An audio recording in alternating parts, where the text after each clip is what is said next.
മുൻ മുഖ്യമന്ത്രി ഉമ്മൻചാണ്ടിയുടെ ഓർമ്മകളിൽ രാഷ്ട്രീയ കേരളം. ജനപ്രിയ നേതാവ് വിട പറഞ്ഞിട്ട് ഇന്നേക്ക് 3 വർഷമായി. കോട്ടയം പുതുപ്പള്ളി പള്ളി ഓഡിറ്റോറിയത്തിൽ വെച്ച് നടക്കുന്ന പരിപാടിയിൽ AICC general secretary KC Venugopal ഉൾപ്പെടെയുള്ള നേതാക്കൾ പങ്കെടുക്കും. അഖിൽ കെയുണ്ട് വിശദാംശങ്ങൾ നൽകാൻ. അഖിൽ, ഇന്നും ഓർക്കുകയാണ് ദിവസങ്ങൾ. ജനക്കൂട്ടത്തിൽ ആൾക്കൂട്ടത്തിൽ അലിയാൻ ഇഷ്ടപ്പെട്ടയാളായിരുന്നു ഉമ്മൻചാണ്ടി. അദ്ദേഹം വിട പറയുമ്പോഴും ആ ആൾക്കൂട്ടം അദ്ദേഹത്തിനൊപ്പം നടന്നു നീങ്ങുന്ന കാഴ്ചകൾ ഇന്നും മനസ്സിലുണ്ട്.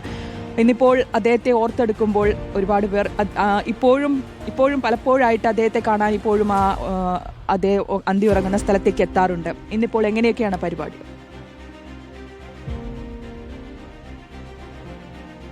അതുതന്നെയാണ് ഇന്ന് 3 വർഷമായി ഉമ്മൻചാണ്ടി വിട പറഞ്ഞിട്ട് എന്നുള്ളത് തന്നെയാണ്. ഇപ്പോഴും അദ്ദേഹത്തിന്റെ ആ ഒരു കല്ലറയിലേക്ക് നിരവധി ആളുകൾ എല്ലാ ദിവസവും എത്താറുണ്ട്. ഒരു മെഴുകുതിരിയെങ്കിലും കത്തിച്ച് എന്തെങ്കിലും ഒരു വിശേഷം ഉണ്ടാകുമ്പോൾ, എന്തെങ്കിലും ഒരു പരിപാടി ഉണ്ടാകുമ്പോൾ ഇവിടേക്ക് ഉമ്മൻചാണ്ടിയുടെ കല്ലറയിലേക്ക് എത്തി അവിടെ മെഴുകുതിരി സമർപ്പിക്കുന്നു.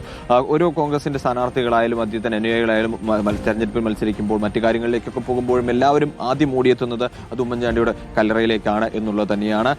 ഇന്ന് ആ 3 വർഷം തികയുന്ന ദിവസമാണ്. ഇന്നും ഇവിടെ പതിവ് തെറ്റാതെ തന്നെ സ്മൃതി ദിനം ആഘോഷിക്കുന്നുണ്ട്. സംസ്ഥാനത്തിന്റെ വിവിധ ഭാഗങ്ങളിൽ നിന്നുള്ള ആളുകൾ അവിടേക്ക് ഒഴുകിയെത്തുന്നു എന്നുള്ളത് തന്നെയാണ്. രാവിലെ തന്നെ നിരവധി ആളുകൾ എത്തിത്തുടങ്ങി. സംസ്ഥാനത്തിന്റെ പല ഭാഗത്തു നിന്നുള്ള ആളുകളും എത്തിത്തുടങ്ങിയിട്ടുണ്ട് എന്നുള്ളതാണ്. ഇന്ന് KC വേണുഗോപാലാണ് ഈ സ്മൃതി ദിനത്തിന്റെ ഉദ്ഘാടനം ചെയ്യുന്നത്.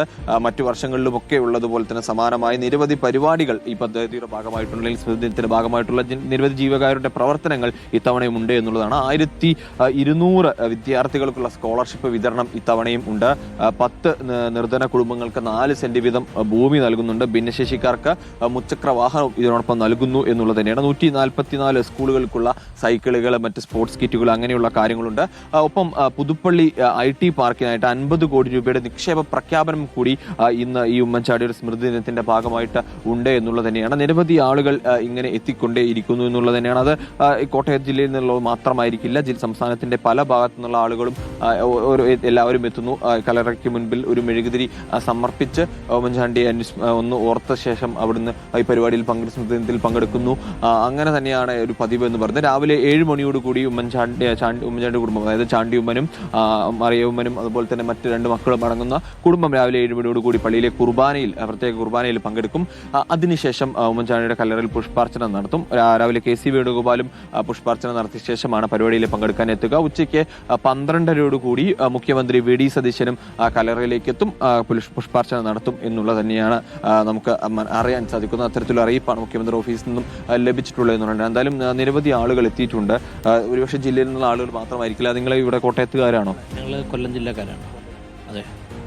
ഉമ്മൻചാണ്ടിയുടെ സ്മൃതിദിനമായിട്ട് ഇവിടേക്ക് ആ ഒരു എല്ലാ വർഷവും വരാറുണ്ടോ? എല്ലാവരും കൊല്ലം ജില്ലയിൽ നിന്നുള്ള? അണ്ണൻ സാറിന്റെ പഴയ ജന്മാനാണ്.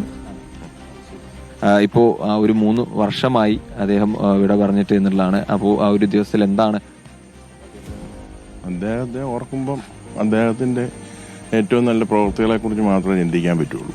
അങ്ങനെ ഓർക്കുന്ന എല്ലാവരും, അതായത് അദ്ദേഹത്തിൽ നിന്നൊരു എന്തെങ്കിലും ഒരു ഇത് കിട്ടിയൊരു എല്ലാവരും ഈ കല്ലറയിൽ ഇന്നത്തെ ദിവസം നല്ല നിരന്തരം വന്നുകൊണ്ടിരിക്കുന്ന ഒരു കാര്യം നമുക്ക് കാണുവാൻ സാധിക്കുന്നു. എപ്പോഴും ആളുകൾ കാലത്തൊപ്പം കൂടെ നടക്കുമ്പോഴൊക്കെ ഒരുപാട് നല്ല ഓർമ്മകൾ ഉണ്ടായിട്ടുണ്ട്. ഓർമ്മകളെ ഉണ്ടായിട്ടുള്ളൂ. സാറിനോടൊപ്പം ഓർമ്മകളും പിന്നെ സാറിനെ കുറിച്ചുള്ള നമ്മുടെ പഠനം, അതാണ് അതിൻ്റെ അകത്ത് ശരിക്കും ഉണ്ടല്ലേ? ഉറപ്പായും ഉണ്ട്. വേദന ഇപ്പോഴും ഉണ്ട്. ഇപ്പോൾ നടക്കുന്ന കാര്യങ്ങളെ കാണുമ്പോൾ വളരെ വേദന ഉണ്ട്. അങ്ങനെയുള്ള കാര്യങ്ങളുണ്ട് ശരിക്കും. അതുതന്നെയാണ് ശ്രുതി. എന്തായാലും നിരവധി ആളുകൾ നേരത്തെ പറഞ്ഞ പോലെ തന്നെ സംസ്ഥാനത്തിന്റെ വിവിധ ഭാഗങ്ങളിൽ നിന്ന് ആളുകളാണ് ഓരോ എത്തിക്കൊണ്ടിരിക്കുന്നത്. അദ്ദേഹത്തെ കാണാൻ അദ്ദേഹം അന്തി ഉറങ്ങുന്ന സ്ഥലത്തേക്ക് ഓടിയെത്താറുണ്ട് എന്നുള്ളതാണ്. ആൾക്കൂട്ടത്തിൽ അലിയാൻ ഇഷ്ടപ്പെട്ടിരുന്ന കുഞ്ഞുഞ്ഞായിരുന്നു അദ്ദേഹം. ആ ആളുകൾ ഇപ്പോഴും അദ്ദേഹത്തിന് ചുറ്റുമുണ്ട് എന്നുള്ളത് കൂടിയാണ് അദ്ദേഹം ബാക്കി വെച്ച നന്മ.